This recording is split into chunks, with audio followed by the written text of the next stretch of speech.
LA 지금 발칵 뒤집혔습니다. 미국 최고의 교통 전문가가 한국에서 가져온 단 한 장의 사진 때문에 도시 전체가 흔들리고 있기 때문인데요. 그는 이 사진을 본 뒤 수십 년간 이어져 오던 LA 교통 시스템을 완전히 폐지해야 한다고 주장하고 있습니다. 사진 속에는 흰 눈이 덮인 도로 위로 제설 차량들이 꼬리를 물고 지나가고 있었습니다. 하지만 차량들만이 아니었습니다. 길 가장자리에는 시민들이 직접 눈을 쓸고 있었고 도로는 눈이 내리는 와중에도 깔끔하게 정리되어 있었습니다. 이 사진은 한국에서 찍힌 겁니다. 단순한 눈 치우기 사진이 아닙니다. 이건 시스템과 시민의식이 완벽히 결합된 결과입니다. 하지만 직원들의 반응은 싸늘했습니다. 그 나라가 우리보다 낫다는 걸 증명하려고 이걸 가져오셨단 말입니까? 아무리 그래도 한국은 우리와 비교할 수 없죠.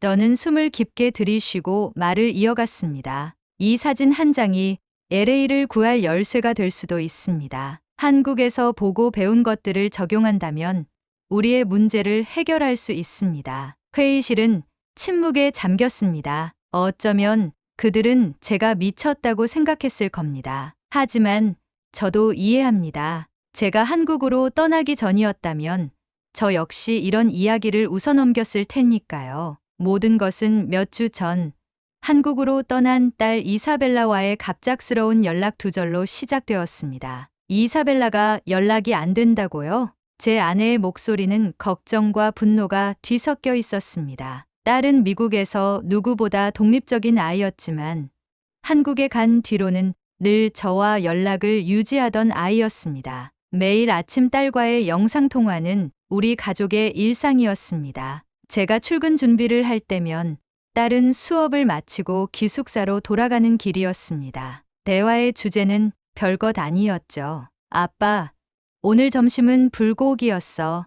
내일은 서울 투어 가기로 했어. 같은 일상이었습니다. 하지만 그런 딸이 연락을 끊었다는 건 있을 수 없는 일이었습니다. 처음엔 바쁘겠거니 했습니다. 하지만 하루, 이틀이 지나도 아무런 연락이 없었습니다. 이메일, 문자, 모든 수단으로 딸을 불렀지만 대답은 없었습니다. 불안감은 점점 커져갔습니다. 부록 연락이 되지 않자 저는 딸과 한국으로 유학을 가게 다툰 일이 문득 생각이 들더라고요.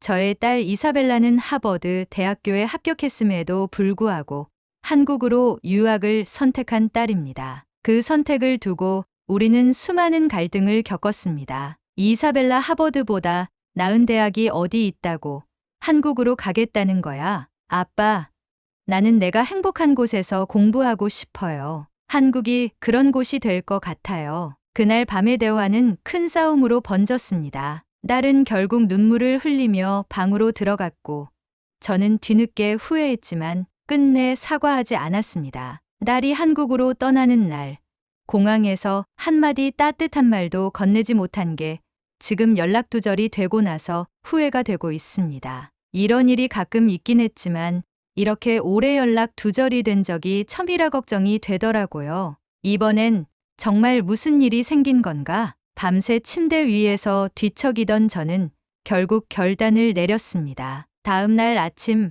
저는 15년 동안 한 번도 사용하지 않았던 긴급 휴가를 신청했습니다. 제임스 부사장은 깜짝 놀라며 이유를 물었지만 저는 개인적인 사정이라고만 말했습니다. 비행기 표를 예약한 후 짐을 꾸리는 동안에도 마음은 한시도 놓이지 않았습니다. 인터넷에 검색해본 한국은 분명 안전한 나라였습니다. 낮은 범죄율, 깨끗한 거리, 효율적인 시스템까지. 하지만 외국은 외국입니다. 게다가 딸이 어린 나이에 홀로 살고 있는 상황이니 더욱 불안했습니다. 납치인가? 아니면 사고? 혹시 북한 문제가 터진 건 아닐까? 13시간 동안 비행기를 타고 가는 내내 최악의 시나리오만 떠올랐습니다. 그리고 마침내 비행기는 인천국제공항에 착륙했습니다. 휴대폰을 켜자마자 믿을 수 없는 일이 벌어졌습니다. 딸에게서 전화가 온 겁니다. 아빠, 지금 어디세요?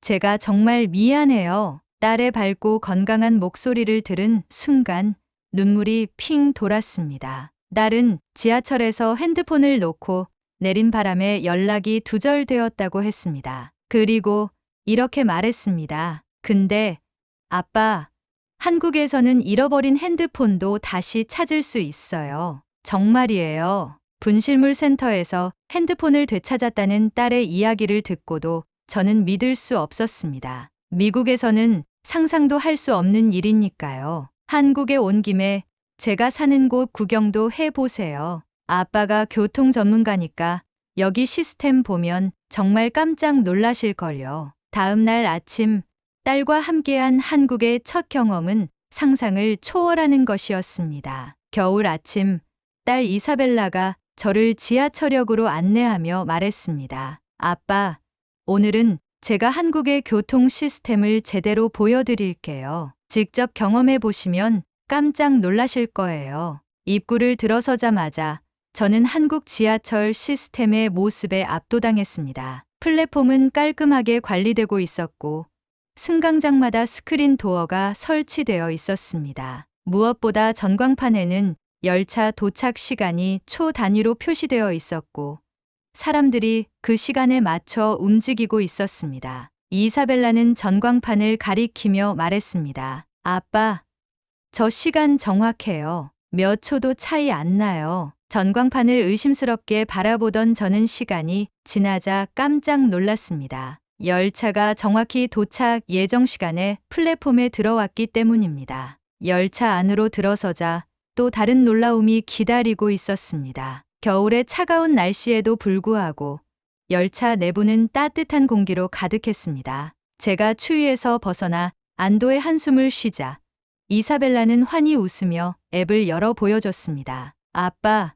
여기선 열차 온도도 앱으로 조절할 수 있어요. 승객이 요청하면 시스템에서 온도를 바로 바꿔줘요. 뭐, 열차 온도를 승객이 바꾼다고? 저는 믿을 수 없었지만 딸이 온도를 조정한 지 몇 분도 지나지 않아 열차 내부 공기가 미세하게 변하는 것을 느낄 수 있었습니다. 그뿐만이 아니었습니다. 딸은 의자에 앉아보라고 권유했습니다. 저는 설마 하는 마음으로 앉아봤지만 좌석에서 따뜻한 열기가 올라오는 것을 느끼고 말문이 막혔습니다. 이건 정말 말도 안 돼. 열차 의자가 따뜻하다니. LA에선 상상도 못할 일이야. 이사벨라는 제 놀란 표정을 보며 말했습니다. 아빠, 여긴 사람들이 대중교통을 정말 신뢰하거든요. 그래서 이런 세부적인 부분까지 신경 쓰는 거예요. 열차 안의 아늑함에 감탄하며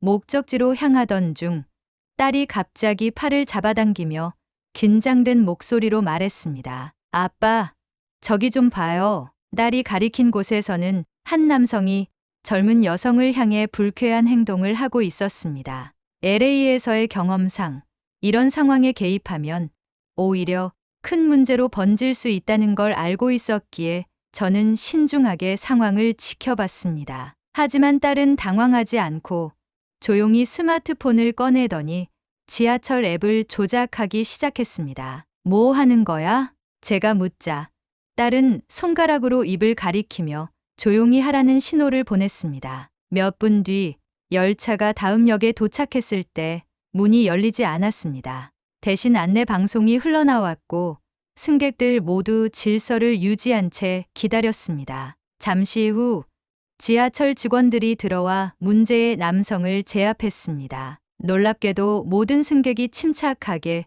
그 과정을 지켜보며 직원들이 작업할 수 있도록 길을 내줬습니다. 말도 안 돼. 이렇게 질서 정연할 수가. 저는 충격에 빠진 채 딸을 바라봤습니다. 딸은 멋쩍게 웃으며 말했습니다. 아빠, 제가 앱으로 신고했어요. 근데 사실 다른 사람들도 이미 신고했을 거예요. 여기선 이런 문제가 금방 해결되거든요. 며칠 후 한국의 겨울을 제대로 느낄 기회가 찾아왔습니다. 밤새 내린 폭설로 모든 것이 하얗게 뒤덮였고 저는 아침에 거리 상황이 걱정되었습니다. 이 정도 눈이 오면 LA라면 완전히 마비됐겠지. 그러나 창문 밖 풍경은 제 예상을 완전히 뒤엎었습니다. 도로에는 이미 제설 차량들이 작업을 마친 상태였고 시민들은 집 앞에 눈을 자발적으로 치우고 있었습니다. 딸은 웃으며 말했습니다. 아빠,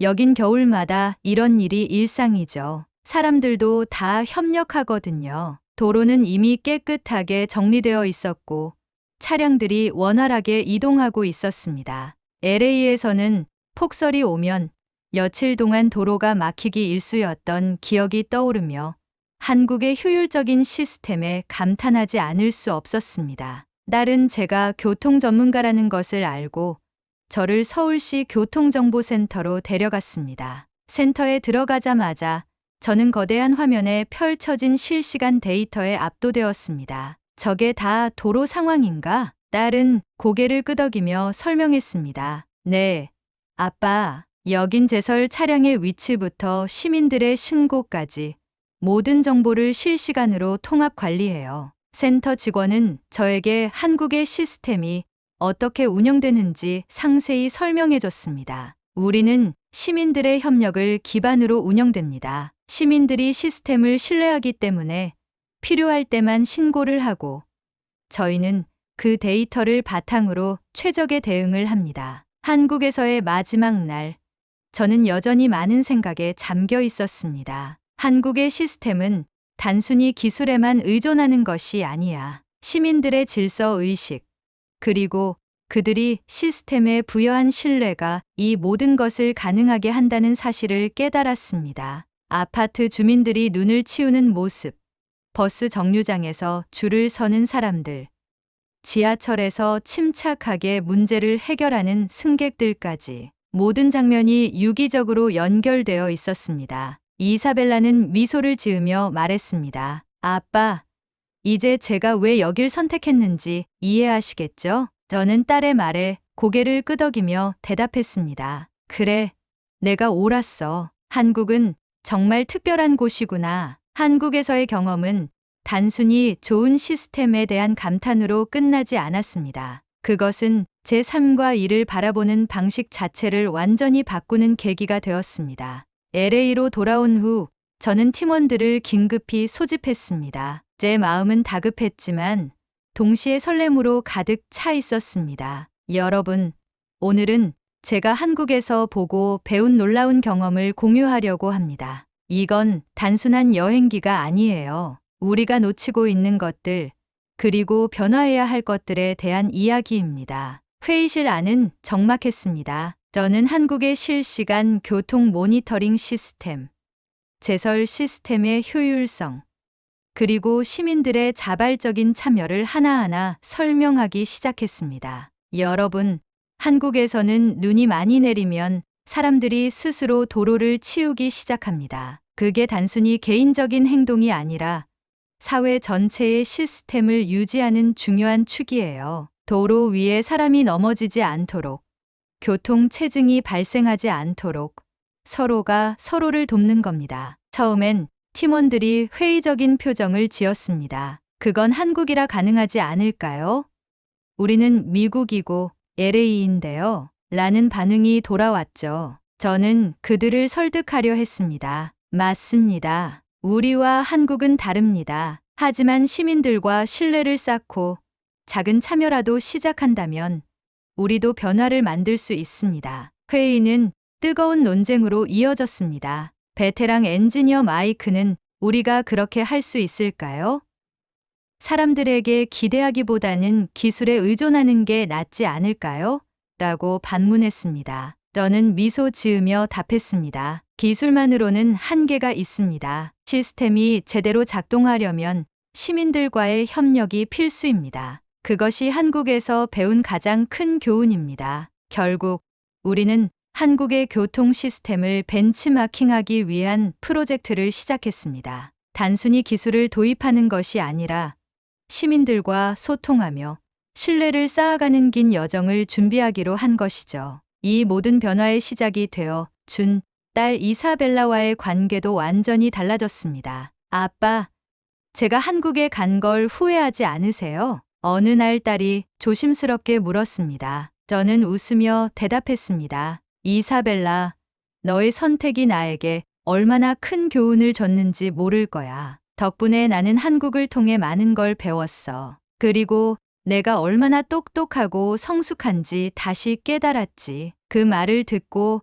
딸의 눈가가 촉촉해졌습니다. 아빠, 고마워요. 한국에서 아빠와 함께 보낸 시간이 제게도 큰 추억으로 남았어요. 그 후로 우리는 한국의 특별한 장소를 함께 다니며 더 많은 시간을 보냈습니다. 함께한 경험이 많아질수록 우리는 더 깊이 연결되는 것을 느꼈습니다. 한국에서의 경험은 단순히 제 일을 바꾼 것에 그치지 않았습니다. 그것은 제 가치관, 제 삶의 방향까지 바꾸어 놓았습니다. 효율적인 시스템 뒤에 숨어 있는 시민들의 의식과 배려, 그리고 그것을 뒷받침하는 투명한 시스템은 제가 가장 감명받은 부분이었습니다. 저는 이 경험을 통해 배운 교훈을 가능한 많은 사람들에게 전하고 싶었습니다. 그래서 제가 속한 교통국은 물론 다른 도시들에도 한국 시스템의 우수성을 전파하기 위해 CNN 글로벌 뉴스 네트워크의 특별 리포트 제작에 협력하기로 했습니다. 리포트가 방영된 날, 제 이메일로 수많은 피드백이 쏟아졌습니다. 한국에서의 경험을 들려주셔서 감사합니다.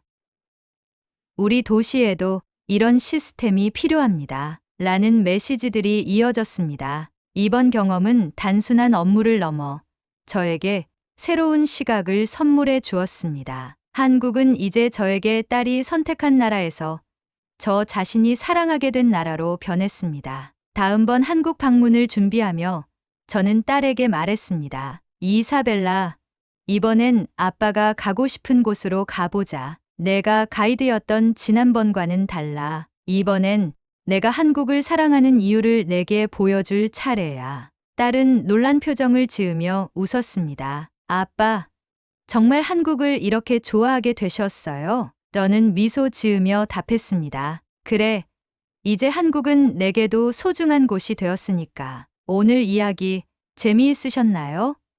한국에서의 경험은 제게 단순히 놀라운 교통 시스템을 보여준 것뿐 아니라 더 나은 세상을 만들기 위해 우리가 가져야 할 마음가짐과 태도를 배우게 해줬습니다. 혹시 여러분도 일상 속에서 작은 변화를 만들어가고 싶지 않으신가요? 한국에서처럼 서로를 배려하며 살아가는 사회, 우리도 만들 수 있습니다. 영상이 마음에 드셨다면 좋아요와 구독 부탁드립니다. 여러분의 응원이 저희 채널을 더 성장하게 만듭니다. 다음에도 더 흥미롭고 감동적인 이야기로 찾아뵙겠습니다. 감사합니다.